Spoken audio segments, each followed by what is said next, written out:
G'day guys, this is a video that's going to be on muscle cramps and in relation to liver disease.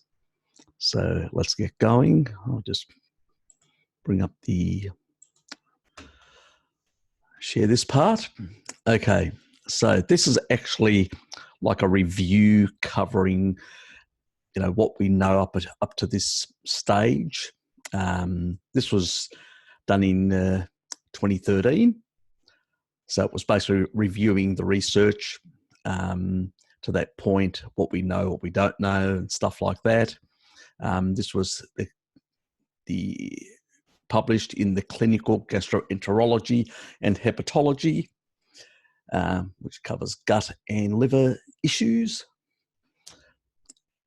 And this research paper that reviewed the literature, basically, or review paper to be more precise, was done out of the University of Texas Health Science Center at Houston, Texas.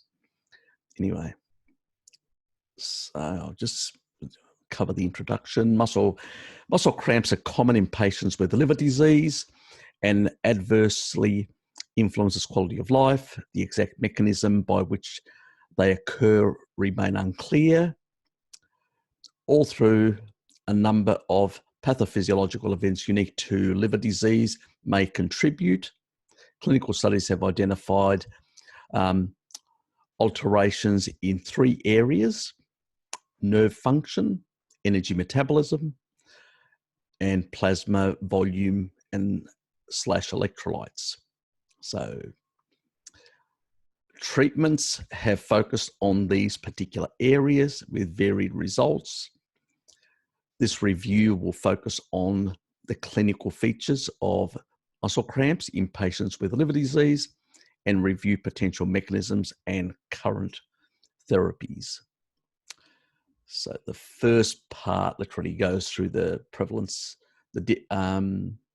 and the clinical significance of different types of things. This is between 1986 and onwards, up until about 2012, I think. Anyway, so I'm not going to actually read this part. I will post this so people can read this part, but I'm just going to go through the key areas. So obviously we're looking at pathophysiology, and basically go pathophysiological mechanisms of muscle cramps in patients with cirrhosis are not clearly elucidated, so not clearly understood. However, a number of mechanisms have been considered and explored. Potential mechanisms may be divided into alterations in three overlapping areas, and they do somewhat overlap. You'll get the gist and understand as we go along with this. 1, nerve function. 2, energy metabolism. That doesn't surprise me. Diet and stuff like that. Plasma volume and electrolytes. And that's in figure 1, but we'll look at it shortly. We'll just read the first part. All right. The first studies examining the role of nerve dysfunction in patients with liver disease were conducted 30 years ago. That was from the 1986 one that they're looking at. At that time, it was postulated that nerve dysfunction was likely due to impaired membrane conduction as a result of oxidative stress. Historical studies revealed that those with liver disease exhibited thinly myelinated nerve fibers. So, the myelination, the outer coating of the nerve fibers themselves, and axonal loss, and supporting the presence of structural damage. So they're looking at the sort of structural damage that can happen in that regard. That will be clearer further down as we go. In addition, patients with cirrhosis were observed to have involuntary bursts of action potential that appeared to fasciculation on electromyelination. Oops. Let me just go down.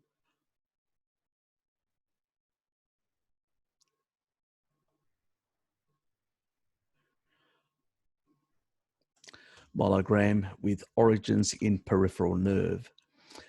These findings suggest chronically depolarized and hyperexcitable motor neuron in patients with liver disease, thus inducing inappropriate high-frequency repetitive firing of the motor nerve action potential, resulting in muscle cramps. That's the sort of where you get that sort of sharp, like it's sort of like it's like an electrical shock type effect sort of thing. That's the easiest way to describe it anyway. This concept was expanded by NG. That's part of one of the researchers who performed direct nerve studies on the median and peroneal motor nerves in patients with cirrhosis. The study found increased nerve excitability, and that was due to depolarization of the resting anaxial membrane potential resulting from a significant reduction in threshold potential. These studies support that nerve dysfunction, possibly related to oxidative injury and structural alterations, play an important role in the sustained muscle contraction and the development of muscle cramps. So they're sort of going about that it's basically you're getting these electrical disturbances and all this sort of stuff due to certain structural damage to these membranes of the outer part. We'll go into that shortly, is what they were looking at. Now, therefore, a number of treatments have focused on decreasing the excitability of motor neurons and relieving oxidative injury within nerves. Yes, an improved diet would help as well for that. So there's the sort of period that we're looking at. So 86, 2012, which is the reviews of all these different ones. Okay, now let's look at the energy metabolism side of things. The liver has a central role in amino acid and protein metabolism and is responsible for the deamination and modification of amino acids and the synthesis of amino acids into proteins. Yeah, transcription of different proteins and all that anyway. And the regulation of amino acids and protein metabolism is altered in those with cirrhosis, which is reflected by decreased plasma and skeletal muscle concentrations of taurine. Yes, our dear friend taurine. And the most abundant amino acid in skeletal muscle. Now remember, taurine is not is not used for structural purposes. Okay, it's a sort of a sulfur type of amino acid. So it has a whole lot of other important roles, and it does play a role in these, as we will understand as we go further down. Altered taurine concentrations appear to result in both decreased production related to an imbalance in the ratio of branched chain amino acids and aromatic amino acids, and increased release from the muscles. Taurine's concentrations influence the function of a number of critical ion channels, which is, the potassium, the calcium channels, the sodium channels. So you can actually see how critical taurine is, and it sort of explains to some extent as the biosynthesis decreases with age, and at the same time people, especially nowadays, are consuming less meat to get this, especially red meat, due to a fear of saturated fats and all that sort of crap. These sort of things, are not being regulated properly. And as a consequence, we're getting into issues, So, because a lot of people out there have talked to me and said, well, I've tried this electrolytes, I've done this and all that. And you hear it all the time and they can't sort. And then they go, oh, it must be a copper thing, or if you fight Frankie, or it's this or that or whatever, even though you're getting probably enough of these things and you're excreting far less, as I've pointed out, in the copper, potassium, all these sort of things. But there could be issues with the taurine side of things. There could be issues with some underlying issues. A lot of people come damaged to the carnivore diet. They don't come to the low carb diet out of oh, I'm going to be a carnivore. No, they do come to, or I'm going to do keto. No, people usually have got a lot of damage by the time they get here. And so they may have some underlying liver dysfunction of one sort or another, of a different level, and that can create some issues. We know that there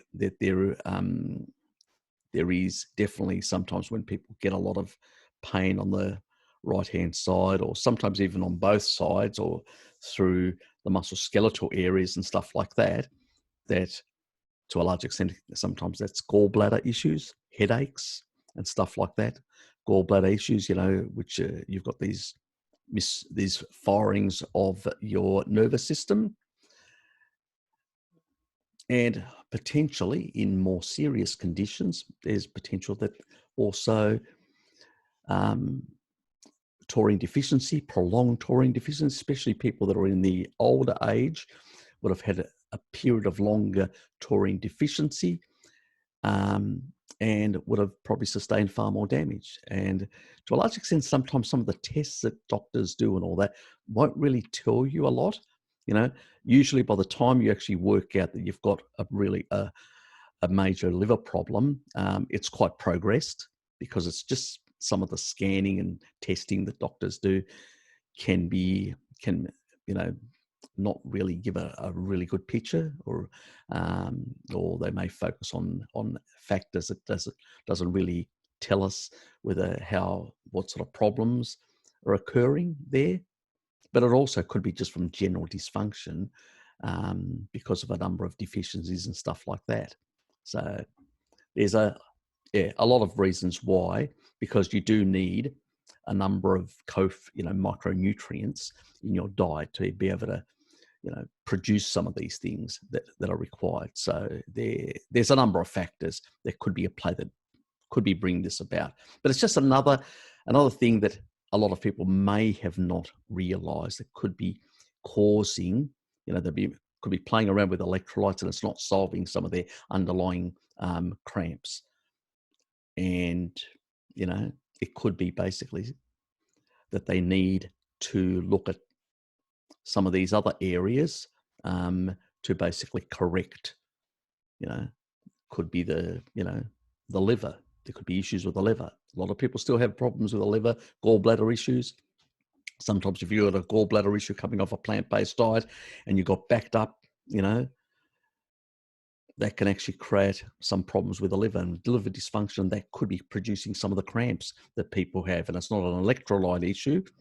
And they're literally, baffled trying this, taking a whole lot of supplements in terms of high amounts of, magnesium and potassium. It's still not working, and they're playing around and are frustrated. Could be a liver issue. And if it is, you got to deal with it. Things like lipoic acid, milk thistle, choline, taurine. These are key things, strategies to sort out the liver. Plus, taurine plays a very important role in actually clearing out some of the sludge and issues with the gallbladder. So, plus taurine as well, plus MK4 as well. So MK4 is quite critical in terms of the synthesis of bile. But let's move on. Altered, imbalance. Okay. Taurine concentrations influence the function of a number of critical, we've looked at that. including the voltage-dependent chloride channels, calcium-activated sodium-potassium channels, which modulate striated fiber electrical activity and stabilize the sarcolemia, which some people may know it as the myeloma,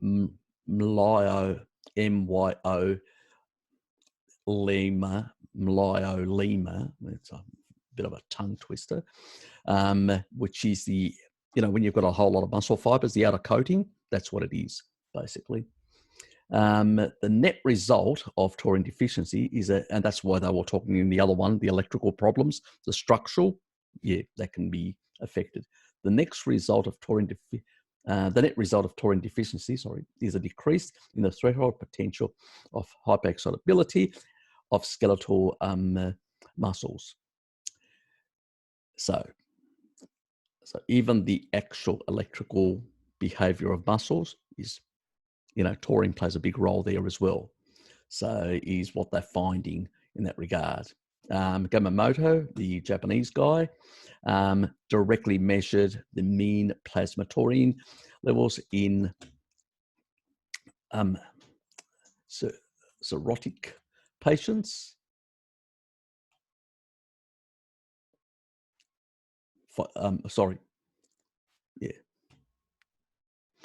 And without muscle cramps in comparison with controls, by using high performance chromography, and found significant differences.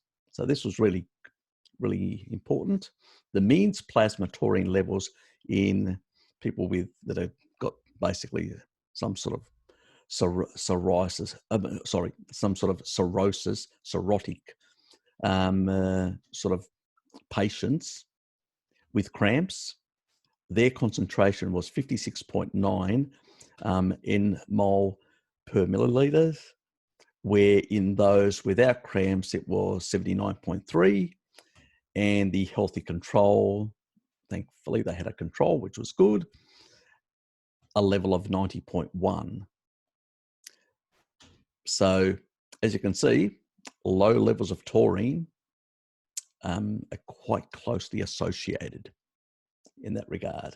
So it's a sort of it does fulfill the Bradford Hill criteria of dose dependency. The higher, the less cramps, the lower, the more cramps. That doesn't mean we understand mechanism. It just means that there is a strong,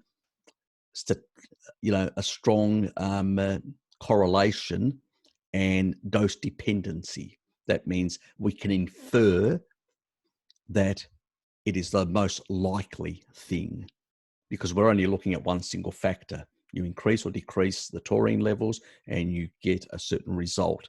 So that's important. It's not like there's a difference between some observational studies and others.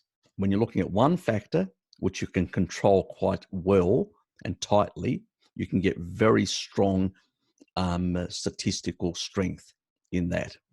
When you're asking people to fill out a questionnaire what they ate a year ago, that's just nonsense. That's just poor shit science. It's so confounded, so many variables, contradictory information, all that. That's just nonsense. Here we're looking at one thing, and it's in a clinical sort of setting, and we're controlling and all that. So even though not all these are, are randomized control studies, in that way, or double blind, stuff like that, I do have some information in that regard as well. It still has a strong, in terms of epidemiology and the Bradford Hill criteria, it does conform very closely with those, dose dependent, that basically if you increase it or decrease it, you get,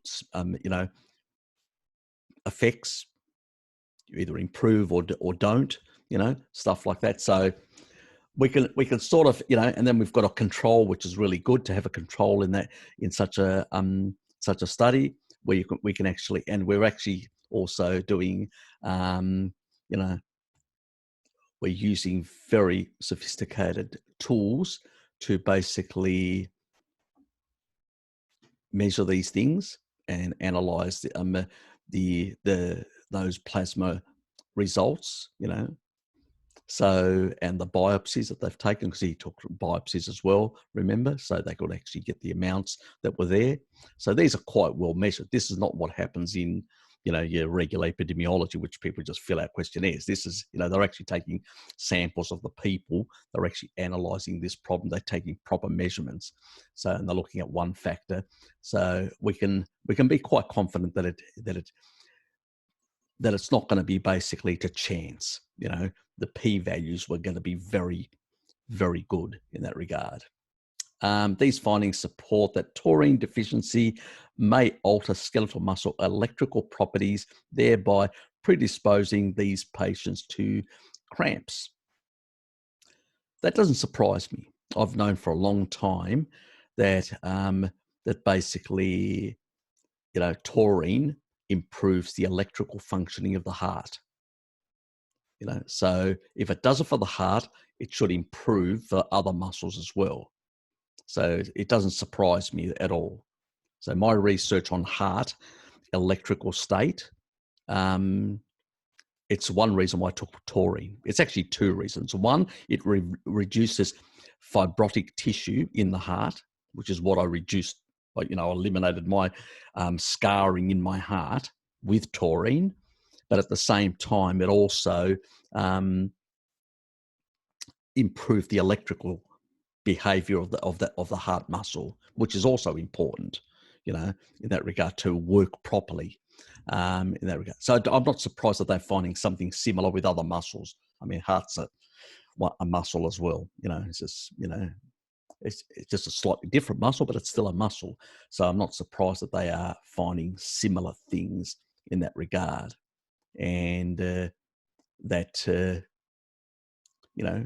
if you can reduce with taurine heart muscle pain and stuff like that, well, I suspect it probably will have an effect. And it's probably a reason why, because I consume taurine, I haven't had any cramps. It's an extreme rarity. It's usually when I get an injury or stuff like that, when I do too many, I'm just over exercising or stuff like that, but nothing like the sort of misfiring or where there's actual nerve damage or stuff like that. The sort of, things that people describe, I can't move my leg. It's just stuff like that. I haven't experienced that sort of stuff. I had experienced that sort of stuff in the past, in my sad days. But in recent times, especially consuming taurine, no. So, but that's an N of one, We have to go on the research, let's be honest. Another potential contributor to altered energy metabolism in cirrhosis is a reduction in ATP, adenosine triphosphate production. Moeller, an academic that did some of the work, performed skeletal muscle biopsies in 10 cirrhotic patients and found a reduction in ATP. So he basically did liver biopsies and actually found a reduction. So there's also an issue in energy production. And it doesn't surprise me that, there would be some sort of dysfunction. Metabolic syndrome, metabolic diseases tend to basically contribute to energy dysregulation and also the inability for the body to heal itself. You need energy to heal. Simple as that, I've been saying that for ages, you guys, your mitochondria, keeping the deuterium levels down is really important into old age to protect your mitochondria and your energy production, because without energy, you cannot repair very well. Simple as that. So that's why I've focused on the mitochondrial side of things. Young people tend to basically heal much faster, tend to recover much faster and respond much better to any treatment and all that. Why? It's because basically they're more robust because they've got greater mitochondrial density. When you're born, you've got massive mitochondrial density, a child. It's got so much, it causes uncoupling so much uncoupling that it creates so much heat that the kid can be naked in the middle of winter and still not shiver. So, and as we go along, we lose more of that. And how much we lose is how much bad things how much deuterium we stick into our bodies and damage those nanomotors and don't give our bodies a chance to deplete sufficiently, So let that be a lesson to you. Anyway, let's move on.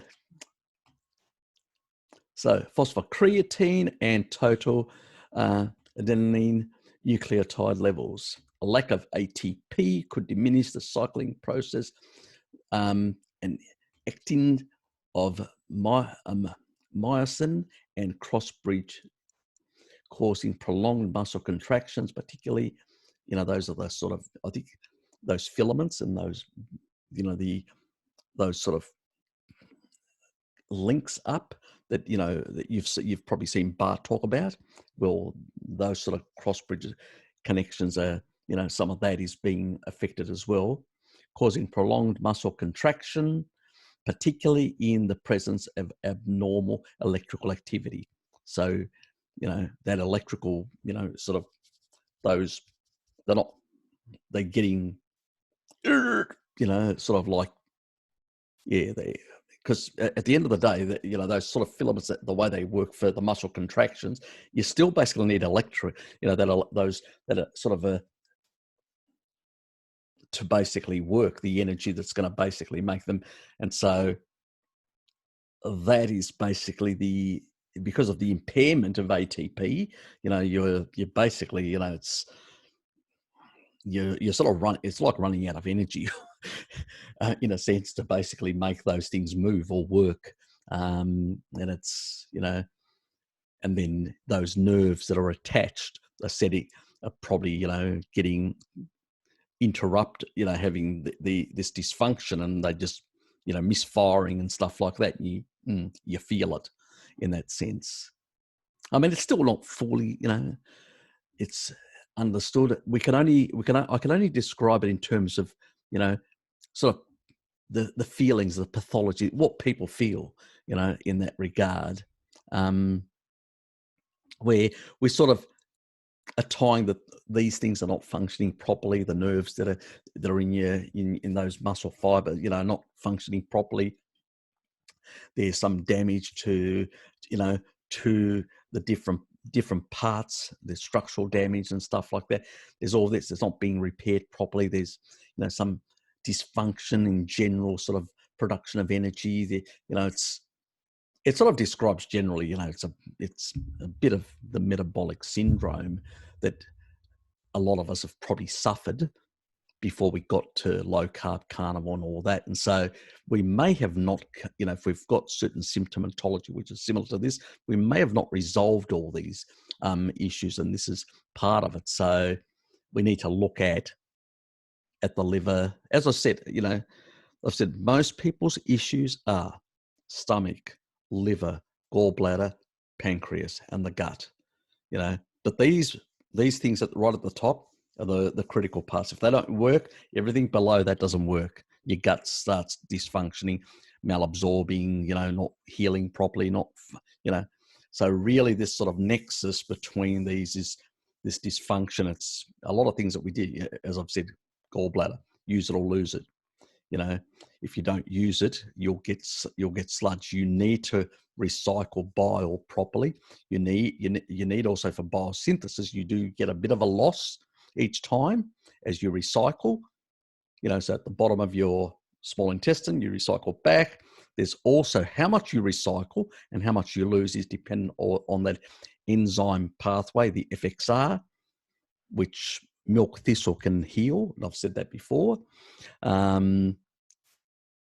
So if basically that's not functioning properly, you may need a bit more, one, to sort of heal that, but also a bit more MK4, which helps with the biosynthesis of bile, plus, taurine and choline play a role in that as well.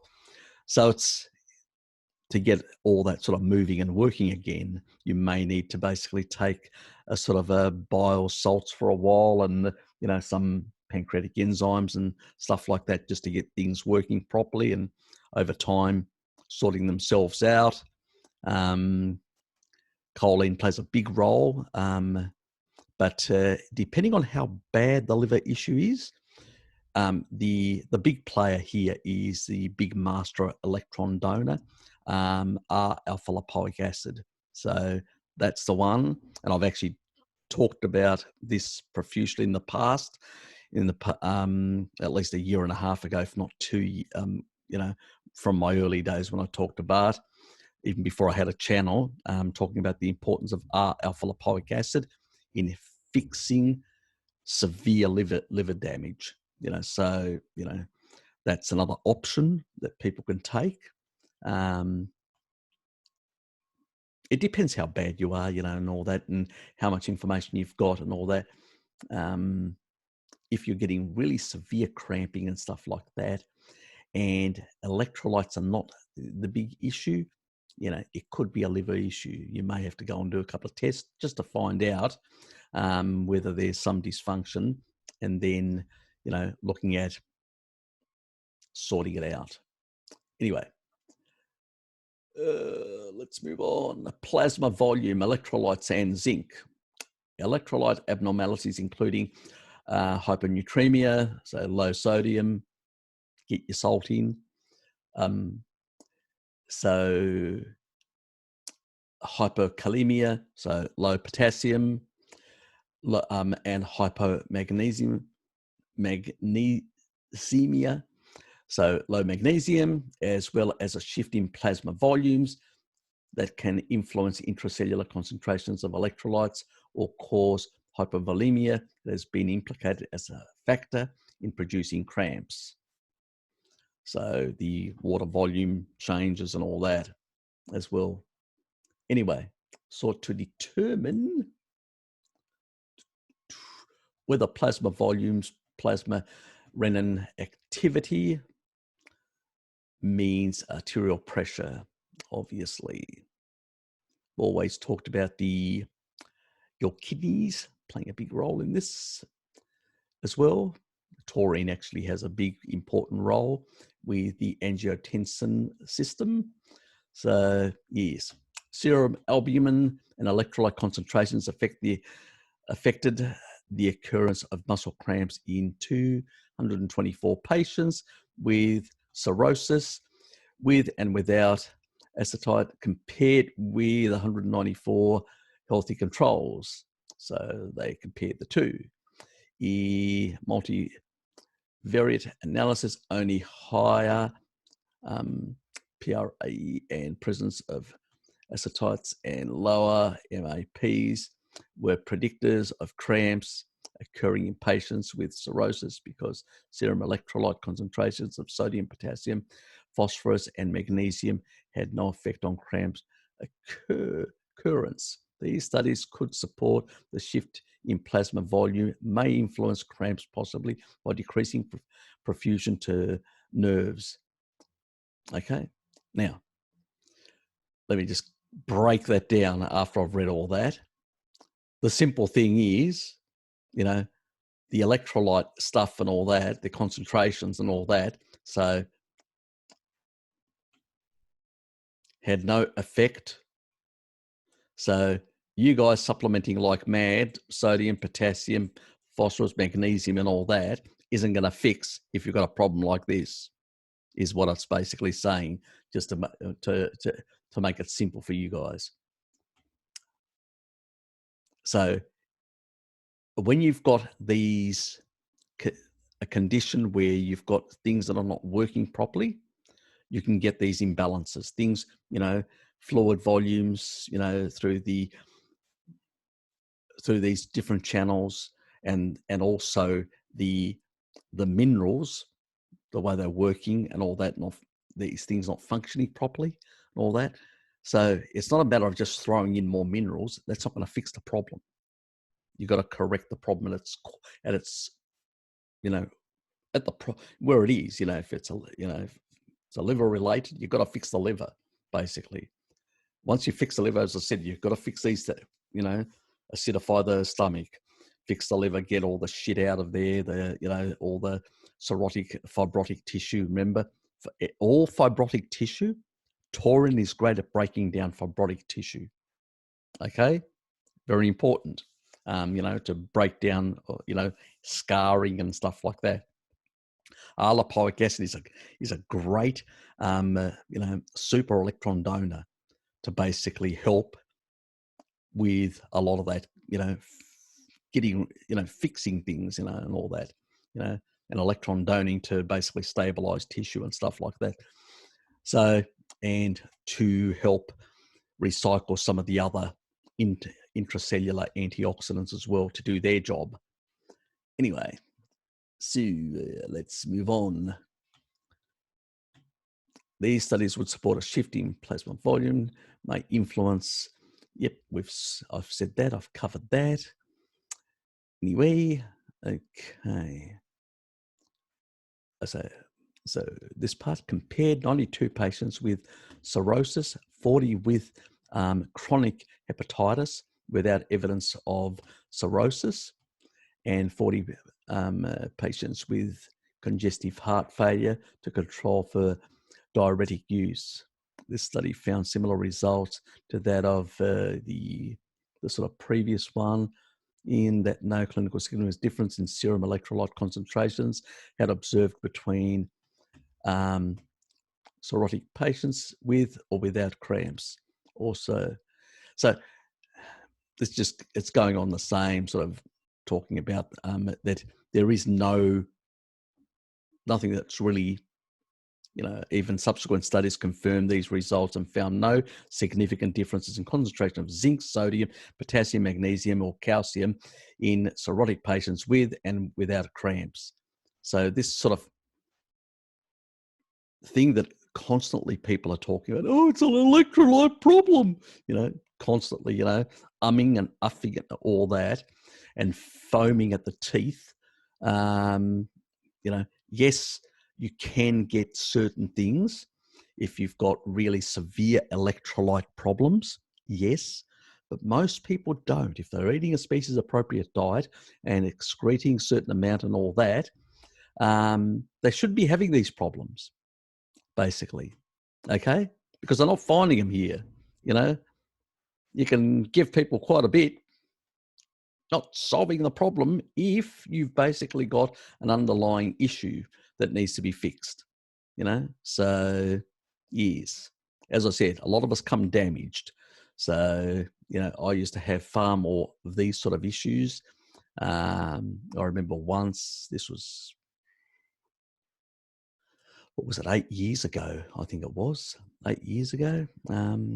It's probably about two years after I'd come out of hospital, and I had a cramp so bad, shit, my whole leg just nearly locked up. I just, I was just, I'd stretch my leg. It was just locked. It just locked, and I'm going, oh shit, So I was in quite agony, and I had to rub it and rub it and rub it until it sort of settled down, and I had to calm myself down. But I had no idea what was causing it. And if you go to the standard gurus, they just say, oh, take more magnesium. I actually did have magnesium at the time, and I took it. Didn't help me. I don't think if I'd taken a whole lot of salt that it would have helped either. So, probably would have brought my heart rate down, but that's all it would have done. But it wouldn't have sorted the problem. So we need to get at the root cause of things, not just run around, Okay. Together with the results suggest that a shift in plasma volumes may contribute to cramps, where serum electrolyte concentrations and diuretics use do not directly influence the frequency of cramps in patients with cirrhosis. So get it into your heads, guys. Electrolytes are important for the proper functioning of the body, but they're not going to create severe cramping. Okay? You've got some sort of problem happening, something's not working properly to basically be causing these issues. Oops. Oop. Okay. So let's just cover this. Okay. Taurine concentrations altered. Brain chain amino acid and the aromatic amino acids. Brain chain amino acids play a very important role. Okay. You need them basically. They play a very important role also for this in the actual production of taurine. Okay. So ion channel dysfunction. So obviously there's your calcium channel, potassium channel. There's your basically sodium channel, and there's your calcium channel.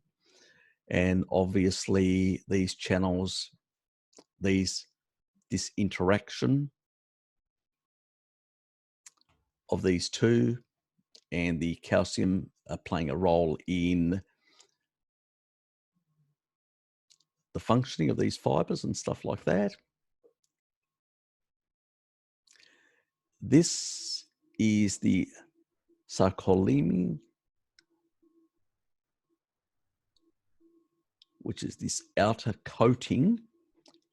Just think of it as look, your muscle fibers, you've got a whole lot of stack of muscle fibers, thick muscle fibers.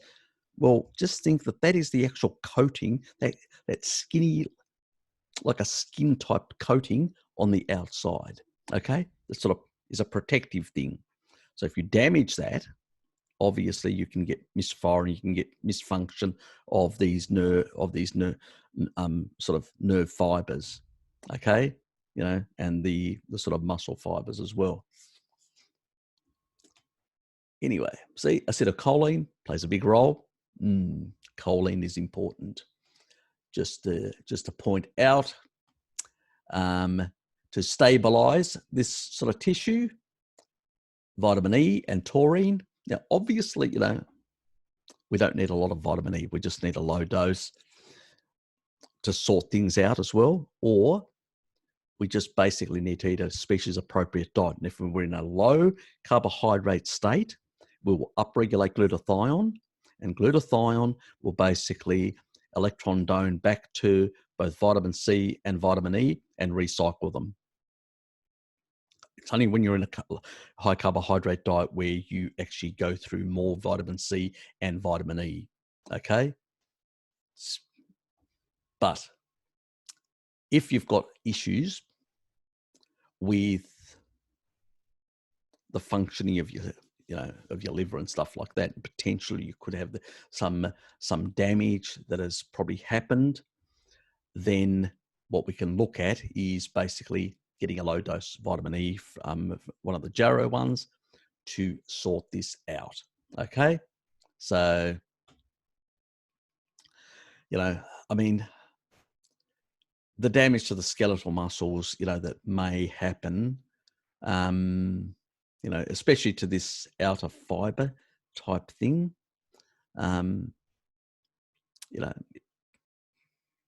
it's hard, unless you do, I don't know whether there's any test you can actually do, a practical one. I know that in research things they can take biopsies and look at this sort of stuff, but I don't know whether you could ask your doctor whether they could take a muscle biopsy to actually see whether you've got any damage. I have no idea how you'd go about it. So, yeah, don't know. Yes. So, yeah, I'll leave that to you guys to work out, because different circumstances going to be in different countries.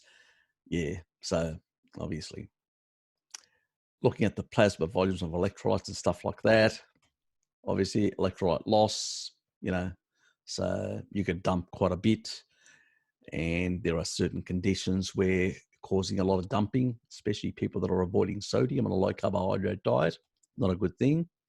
Albumin and zinc, which people are getting good enough protein levels and brain chain amino acids they should be producing enough, and they should be getting enough zinc as well. So that shouldn't be a problem. And if you're not, why not? Is my sort of question. So let's just look at the other stuff down here. Okay, so vitamin E, which is a fat soluble vitamin, they cover that. They talk about as a treatment method for a short period of time, like 200 milligrams for 4 weeks, significant improvement on the basis of scored system, assessing cramp severity, frequency, and duration. That was a pilot randomized double-blind placebo-controlled crossover study, which is good because basically people are doing one and then they are in the other group just to make sure that there's no no confounders or of genetics or whatever else they can. That's what a good thing about a crossover can exclude. Okay. But as I said, if you're on a low dose is fine for those sort of issues because you can recycle in that regard. So now you could use this sulfate in that regard. But at the end of the day, I prefer. I'm a bit. Let me just go back up to here. Okay. So most people would say, well, just take directly the acetylcholine, and most people will say just take this sulfur. I tend to not like doing that.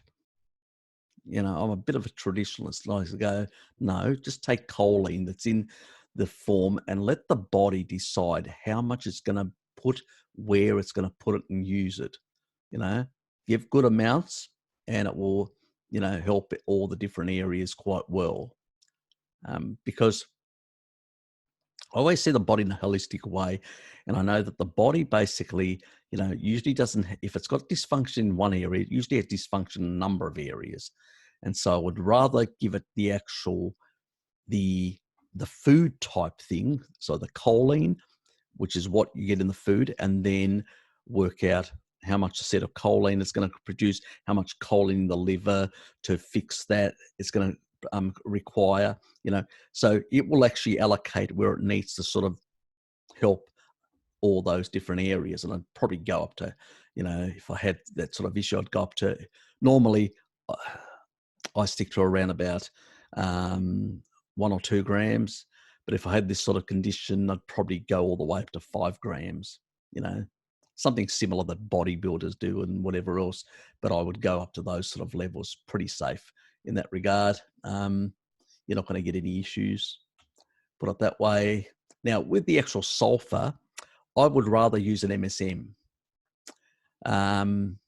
because it does help the musculoskeletal areas as well, MSM, I find. It also helps your blood vessels, it helps all these different areas to sulfonate different parts of the body. It also sorts out any depletion of sulfur that could happen due to oxalate, And so you can actually see how all these sort of areas, that's why you have to look at it holistically.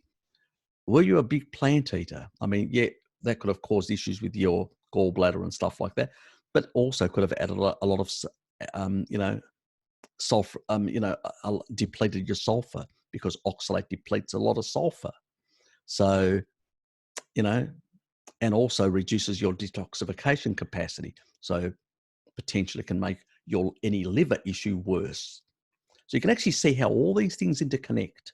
You have to see the body in a holistic way and consider all these different potential things that can conspire to damage certain organs or make them dysfunction incorrectly or whatever. It's just not one thing. There can be a lot of multiple facets to the, to dysfunctional physiology. So I tend to say, well, branched chain amino acids you don't need. We get enough meat. You know, and if you're consuming dairy in particular with whey and stuff like that, whey is extremely high in branched chain amino acid. You know, it's like a BCA, a supplement. And you're probably okay in that regard. And yeah, anyway, let's just move on. So in that regard, so yeah, if you're consuming salt, your body will make enough of that. Oops, ah, shit. Okay, so we've covered those two. Now let's just go into the energy metabolism part. 3 small open label studies have evaluated taurine as a treatment for muscle cramps in cirrhosis. In the first study, 12 non-alcoholic cirrhotic patients were given 6 grams of taurine. Shit. 3 times daily for 4 weeks. When I have 3 grams a day, you guys think, I think I mentioned it once and somebody said, shit, that much. Yes, these guys were getting about, 3 times a day, 6 grams, 18 grams. So they were getting quite a bit in comparison to what I get. 8 patients had complete resolution of cramps. 4 patients had significant decrease in cramp severity by 1 month. No adverse effects were observed. Why would there be? Taurine is required in all places in the body. And as we get older, we don't make enough, we don't synthesize enough. And there's a number of reasons, including we're not getting enough the branched chain amino acids because people were avoiding meat because they fear meat. Anyway, let's continue. And so once you get into those health issues, then obviously you'll probably need a bit more to take in order to correct a lot of these issues. Anyway, no adverse effects were observed, obviously. In the second study, 32 cirrhotic patients were treated with 3 grams of taurine daily for 4 weeks.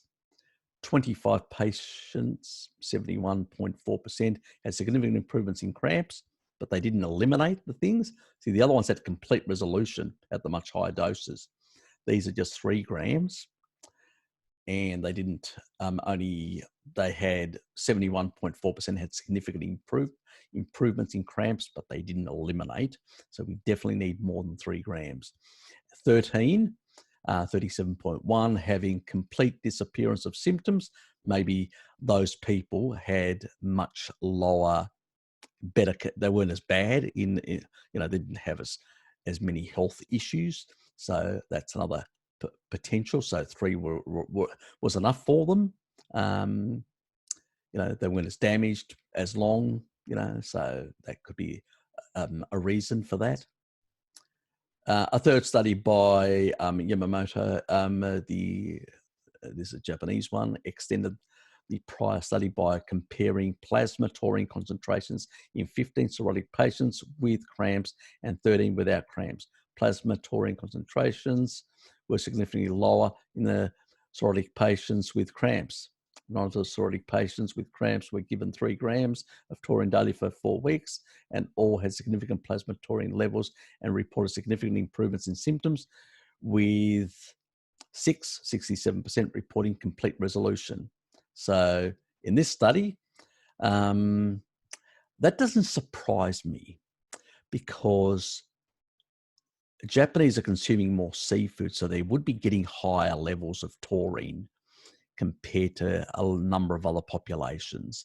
So, for them, probably 3 grams was more enough. So that's the thing. Sometimes we look at studies, we have to look at from what is the environment that study's been done in as well. You know me, I always look at all the different angles. I don't basically just say, oh yeah, this study said this. 3 grams is enough. That would be what a crackpot says. Somebody that's uses their brain a bit would say, what's the rest of their diet providing? It's probably providing a bit more, because taurine is much high, and they consume a lot of meat, the Japanese, especially fish, seafood and stuff like that. That it's a good source of taurine.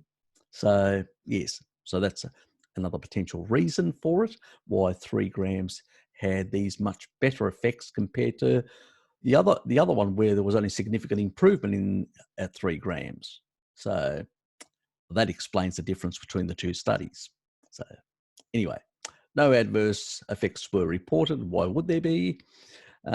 These encouraging studies support that taurine may be a useful agent to treat muscle cramps in cirrhotic patients, particularly those with low plasma taurine levels. However, large double-blind placebo-controlled studies are needed to confirm these findings. We will be looking at one of those shortly.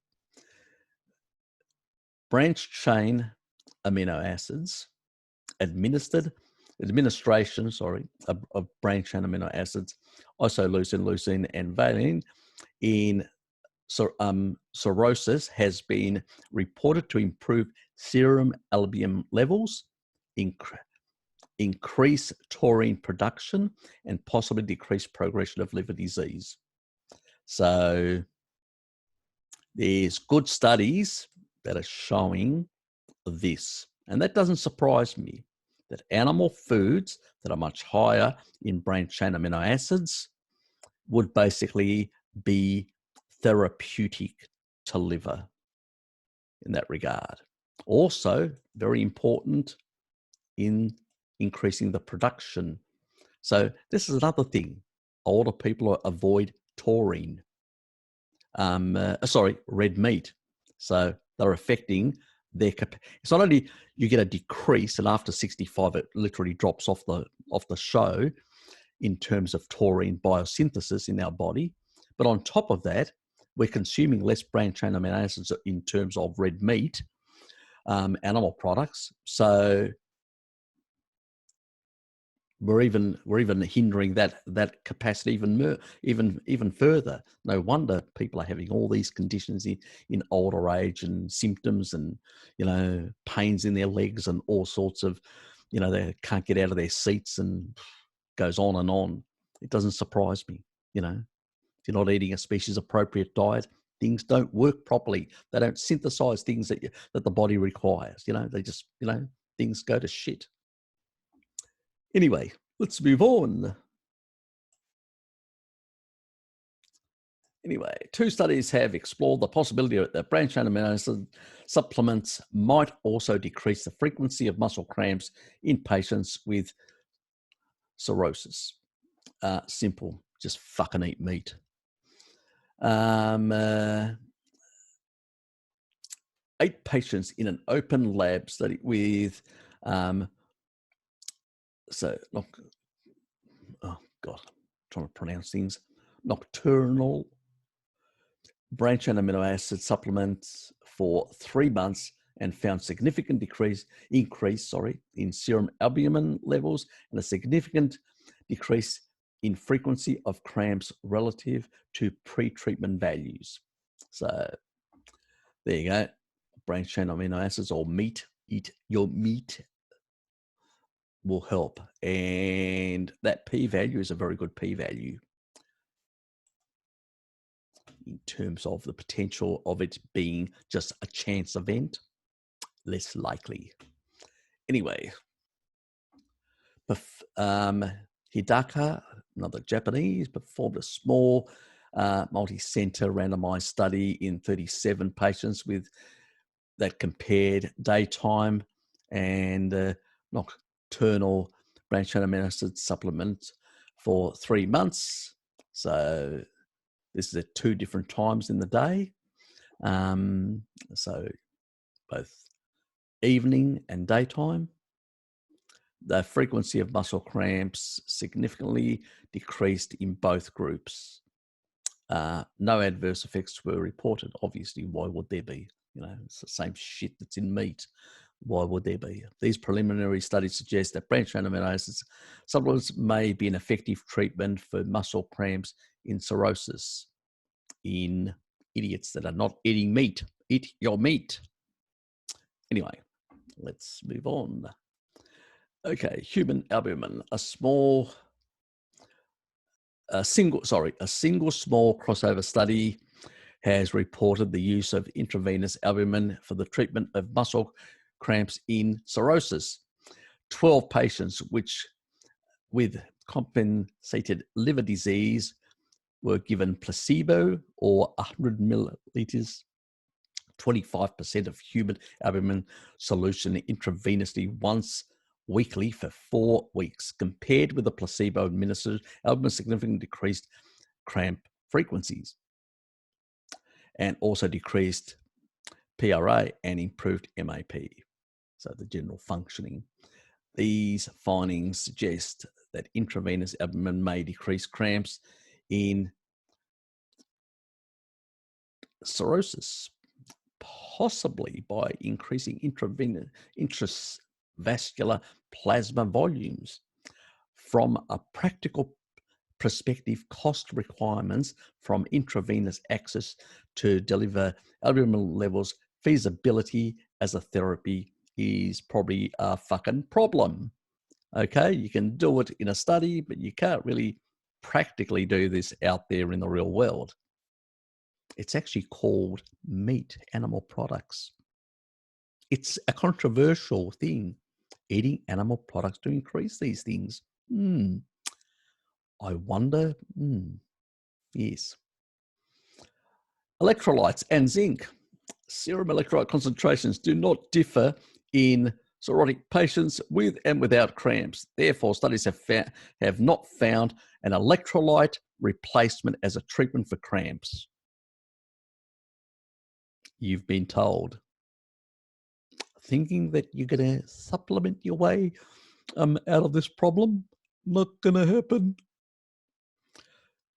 So, obviously, if you're got a very poor electrolyte status,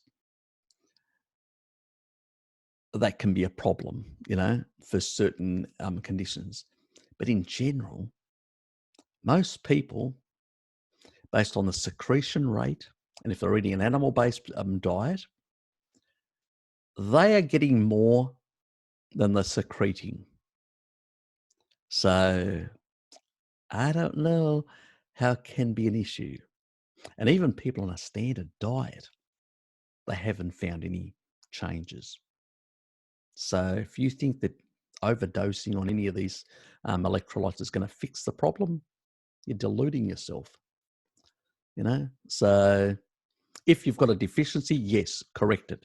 But don't think that basically all your issues are coming because of, I've got an electrolyte issue. Eat your meat and fucking salt it and you'll be fine on that front. And if you've still got cramps, check your liver out, is the take-home message.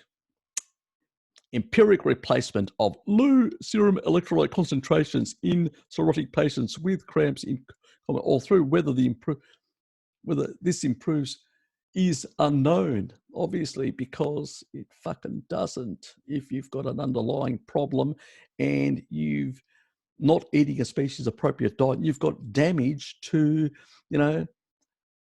your muscle fibers and stuff like that, and things are not working properly in your liver and all that. And, you're basically a wreck in a number of ways because you've been on a sad diet or a vegan diet or some other cracky diet, You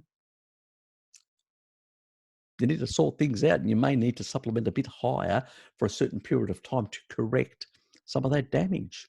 A standard carnivore diet won't do it. Well, we'll do it after a number of years, but it will be slow. You can actually speed it up by giving the body those extra nutrients that it needs. It's like Terry Walls, when she fixed her MS. What did she do? She ate a whole lot of organ meats. So she gave her body a lot of the B vitamins that she was deficient, a lot of the minerals she was deficient, and a lot of the fat-soluble vitamins that she was deficient, and a lot of the other key elements like taurine that are in animal organ meats, choline, these sort of things. And a lot of things fix themselves.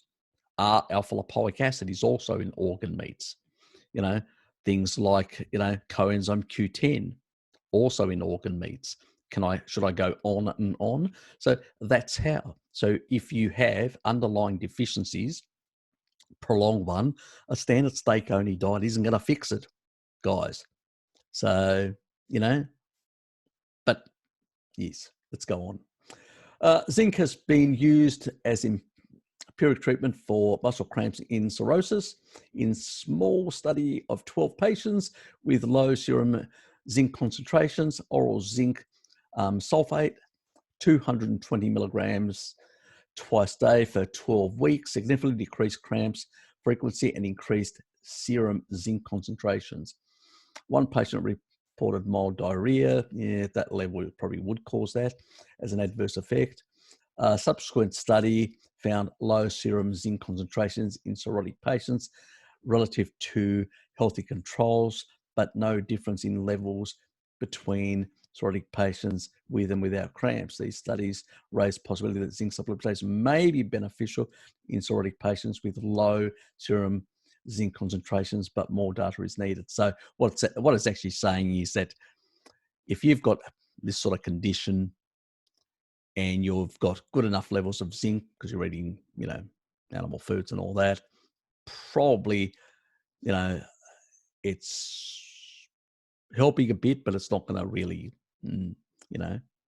but some people will notice improvements. That doesn't mean it fixes the problem, but it seems that zinc may have a sort of it helps in some way, because remember the diagram up here that we were looking at before? Remember here, the sort of the plasma volume, nerve, perfusion, electrolyte loss, the sort of functioning of, these fluids and their homeostasis and all that. Well, zinc helps out in some of that as well. And so does albumin, which is then you're thinking about branched chain amino acids for that, or red meat, animal products, basically. So now I've lost my spot. Where was I? Yep. Okay. I'm not going to go any further down here because that's just talking about the questionnaire. They had a questionnaire for people and stuff like that. And, anyway, from this review. So they asked people a whole lot of questions. And that was in an additional part, which I have not downloaded because that wasn't the focus of this video. Anyway, this study was basically 5 years after that review. Okay, remember they were talking about we've had a bit these, a couple of studies here, a couple of studies there, but we haven't had really strong studies on when it comes to taurine and stuff like that and whatever. Remember earlier they did some small pilot studies and stuff like that. Well, there's a proper study that's done. It's a randomized clinical trial. Oral taurine supplementation versus placebo reduces muscle cramps in patients with chronic liver disease. So we will go into this through the abstraction. Okay, we're not going to go to this. Will be pinned and posted so people can go and take a look at themselves. Okay, background. Painful muscle cramps occur the majority of patients with cirrhosis, impacting significant on quality of life and sleep patterns. They're frequently unrecognized or overlooked. Current management is based on anecdotal evidence or case study reports. We've gone through all the case studies and some of the pilot randomized control studies and clinical studies, but this is sort of investigating the aims of this study anyway, to investigate the effects of oral taurine supplementation on frequency, duration, and intensity of muscle cramps in patients with chronic liver disease. Anyway, methods. Patients with chronic liver disease who experience 3 or more muscle cramps weeks were enrolled in a double-blind, randomized control crossover taurine dose variable study Each patient received either taurine supplementation or placebo for 4 weeks, then crossed to alternative arm. So they would have had a washout period, and then switched them. So then they didn't do taurine, or did taurine, to see whether they got worse, the ones that didn't do taurine anymore, and the ones that did do taurine that were on the placebo got better. So, and it wasn't to chance, it wasn't because of genetics or stuff like that. So that's why they do a crossover, so they can say, well, both groups responded in the same way. If they had taurine, they did better. If they didn't have taurine, they did worse. That's why they do the crossover, just to explain that. Primary outcome data for frequency, duration, intensity, and muscle cramps was recorded by participants. Participants recorded frequency, duration, and location of muscle cramps. So they had, each time they got a pain somewhere, they wrote it down and said, at this time, I had this pain at this location, the duration, how long it actually lasted, that I was in a cramp, so yes. Biochemical parameters, including serum taurine and methionine levels, were measured at each time point. Linear mixed models were used to analyze outcomes. So they basically took, serum, they checked to see what the circulating taurine levels and methionine levels were in their bodies, which is good, because we know methionine is also an indicator of albumin. It means you're eating more meat-based products as well. So 49 patients were enrolled in the study. 30 participants completed the protocol. So we had some people that dropped out. That happens in all studies, unfortunately. Participants who were unable to complete the protocol were not included in the final analysis due to absence of outcome data. So they excluded those people completely, only looked at the people that stayed in the study. People may leave for a whole lot of different reasons. They may leave because they've got family issues, or something's come up in their life or whatever. They may just jump out of the study. The mean age of participants was 54.7 years, and 70% were males. Would have been nicer if it would have been 50-50, but shit happens. It's just the way it is. Oral taurine supplementation increased serum taurine levels, and so we've got a very good p-value there. So we know that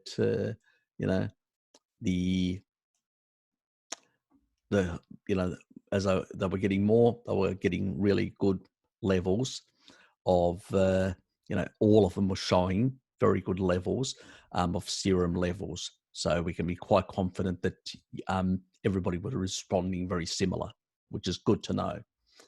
There were no adverse side effects associated with taurine supplementation. Why the fuck would there be, since the body synthesizes it? They always have to say these things. Participants received 2 grams daily, experienced a reduction in cramp frequency. I think 2 grams is far too low for something like this. But anyway, that's my opinion. In frequency, 7 cramps fewer, fortnight, duration, the amount of time, and severity compared to placebo. So they improved, that's right, but I still think they would have got much better results if they had given them higher amounts. But anyway, that's what they did. Conclusions: oral supplementation with 2 grams taurine daily resulted in a clinically significant reduction in frequency, duration, and intensity of muscle cramps in patients with chronic liver disease. Taurine should be considered as a safe, effective intervention in the management of muscle cramps in individuals with chronic liver disease. This study was registered with the Australian New Zealand Clinical Trial Register. Again, this is one of the biggest things that annoy me in the English-speaking countries like Australia, New Zealand, Canada, the US. They always do these low levels. Ethically, we can't do these high levels. Fuck you. You know, if the Japanese can do high levels and other people can do, you know, why can't you? You know, it's just this absolute nonsense. But anyway, that's what they decided to do, 2 grams. I think 2 grams is much, because all the other previous pilot studies actually showed much better results with 3 grams. So yes, they did get a significant difference between the people that, you know, but I think if they'd gone 3 or above, anywhere between 3 or 6, they would have got much better results than probably others that had complete resolution of the conditions. And that would have been like, yes, really strong, you know. So it would have been very significant. It wouldn't have been clinically significant, but clinically very significant. They would have used the word very sometimes, you know, that you see that. So, but you know, it is what it is in that regard. We still basically see that, you know, doing a very well-controlled study, double-blind, randomized control, crossover, that we're getting very good results and improvements. But I would say, you know, the period of time is short that it was done.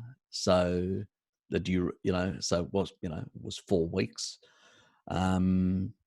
on the stuff. I think it needs to be longer, especially if you've got liver issues and stuff like that need to be resolved.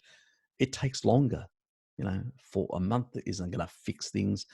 Yes, it may improve things a bit, but I think you require a bit longer to fix liver dysfunction and stuff like that. And also improve, you know, by eating more fucking meat to basically improve, you know, actual muscles, you know, the way they work. More sulfur as well. Get your MSM in there. You know, things like that. So, yeah,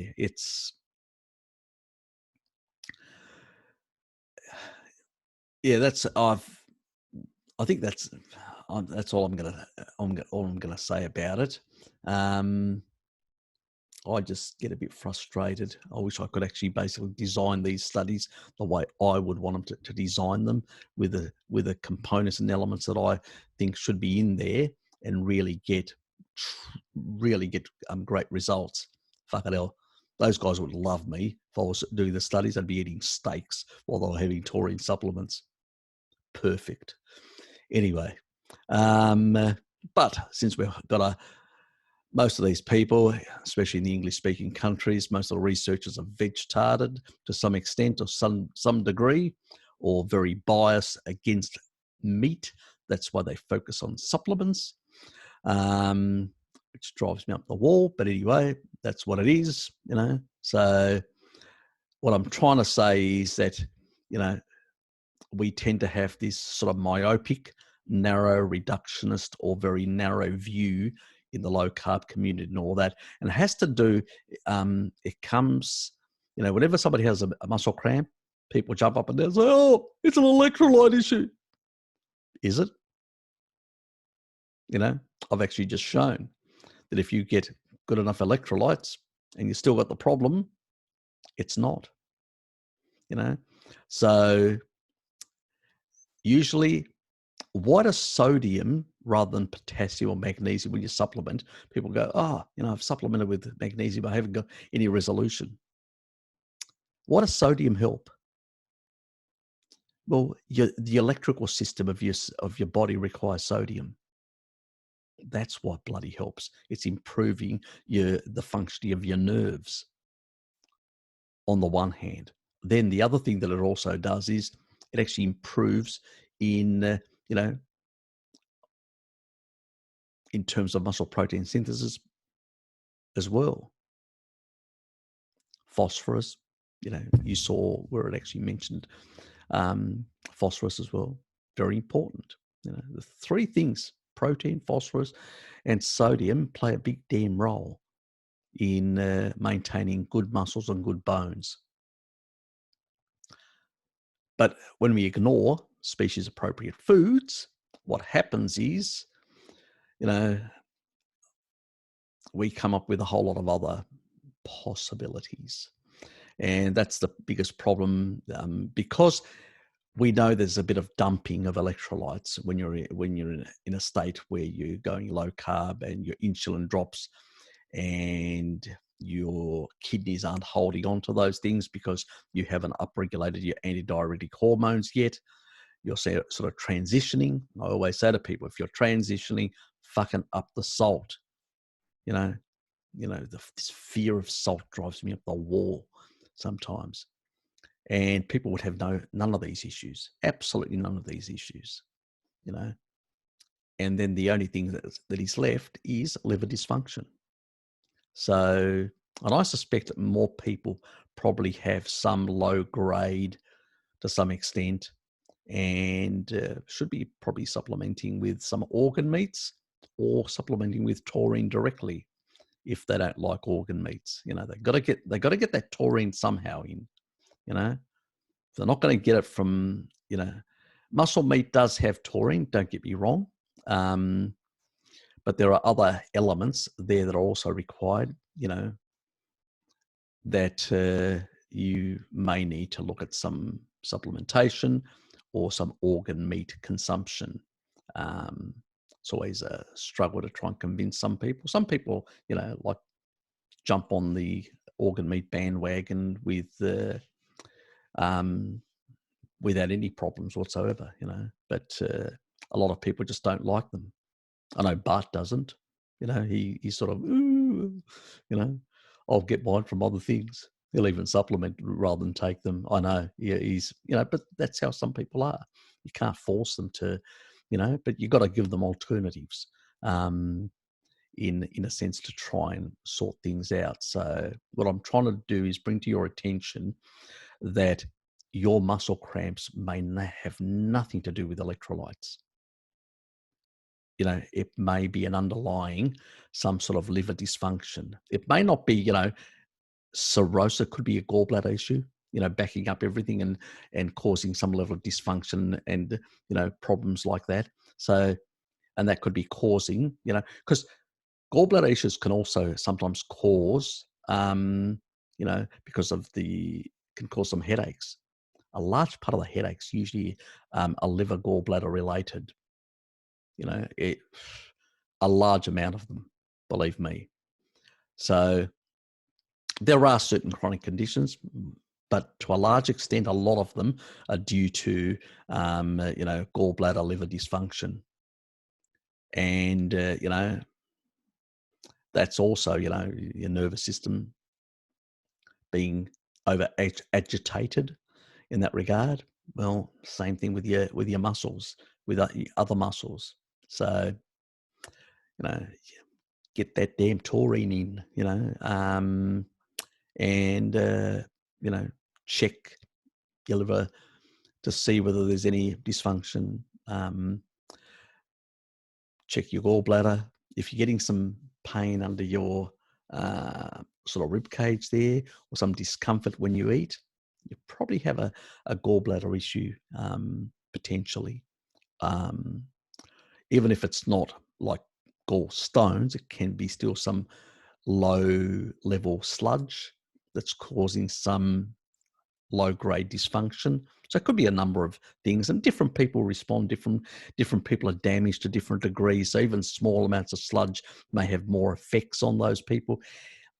There are so many variations in symptomatology or symptoms that people can have due to all these different varied, effects in this nexus up here, the sort of stomach, liver, pancreas type nexus, that,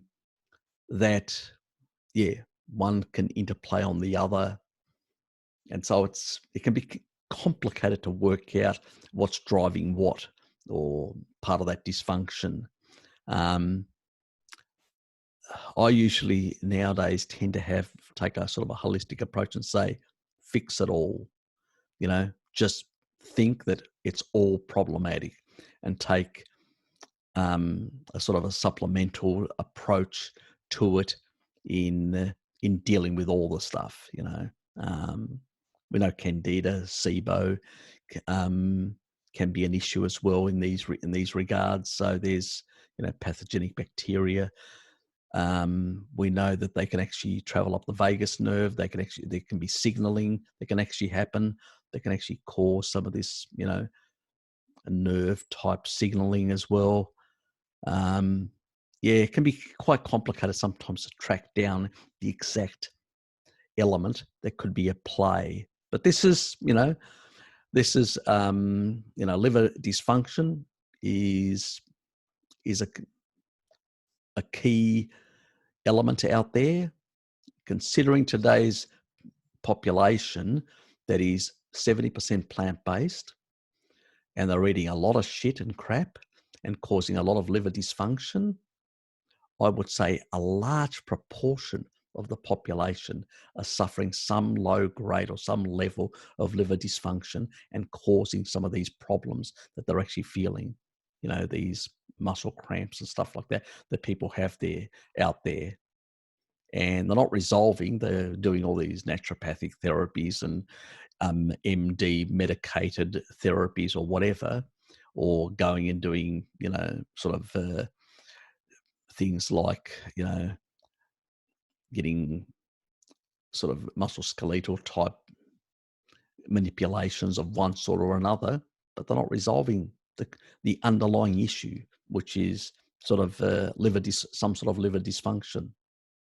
And yeah, it's a good business model for the naturopathic doctors, for the chiropractors, and all the others that do all the manipulations. You know, got cramps, masseurs, you know, all these sort of people. Doesn't fix your problem, but it really pushes. It helps the economy of these people, especially. So anyway, I will let you guys ponder on these things. I hope you enjoyed this little escapade into the liver dysfunction area of cramping, and my favorite supplement, taurine, that helps in this regard. You know, yes, get your taurine in, get your meat in, and you'll be better for it in the long run. Anyway, take care, and we will chat soon. Anyway, see you guys.